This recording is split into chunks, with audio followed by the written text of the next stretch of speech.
Hello friends, మీరు చూస్తున్నారు Jaina studies @918. Welcome back to the social series topic 2. Topic 1లో మనం పటానికి చిత్రానికి మధ్య తేడాల గురించి తెలుసుకున్నాం.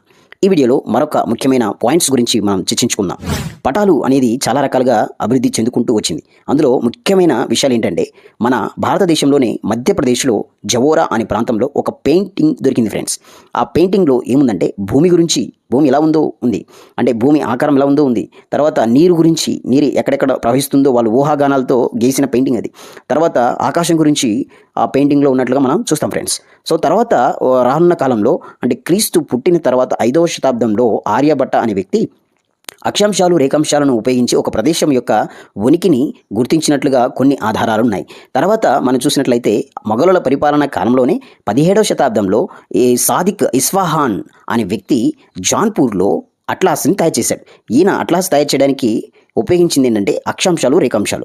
ఈ అక్షాంశాలు రేఖాంశాలను ఉపయోగించి ఒక ప్రదేశం యొక్క ఉనికి, ఆ ప్రాంతం యొక్క స్థితిగతులు ఎక్కడ ఉందో ఎగ్జాక్ట్గా మనం తెలుసుకోవచ్చు. దాన్ని ఉపయోగించి వాళ్ళు పటాలు తయారు చేసినట్టుగా మనకి ఆధారాలు కనిపిస్తూ ఉన్నాయి. అయితే మన ప్రపంచం మొత్తం కూడా 7 ద్వీపాలతో ఆవరించి ఉన్నట్టుగా, నిండి ఉన్నట్టుగా మనకి ఆధారాలు ఉన్నాయి.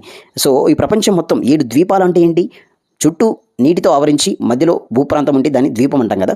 ఈ ప్రపంచం కూడా మొత్తం 7 ద్వీపాలుగా ఉన్నట్టుగా ఆధారాలు ఉన్నాయి. అందులో ఏంటిదంటే పుష్కర ద్వీపం, అంటే ఇప్పుడు మనం నేర్చుకుంటాం ఆసియా మొత్తం పుష్కర ద్వీపం నుండి వచ్చిన, ఆసియా ఖండం మొత్తం పుష్కర ద్వీపం నుండి వచ్చినట్టుగా మనకి కనబడుతుంది. తర్వాత శఖ ద్వీపం అంటే ఆస్ట్రేలియా ఖండానికి పైకి జపాన్ ఆ సరిహద్దు ప్రాంతాల్లో అన్నీ కూడా ఆ శఖ ద్వీపంలోనే ఉన్నట్టుగా మనం చూస్తాం. జంబూ ద్వీపం, ఇది వెరీ వెరీ ఇంపార్టెంట్ పాయింట్.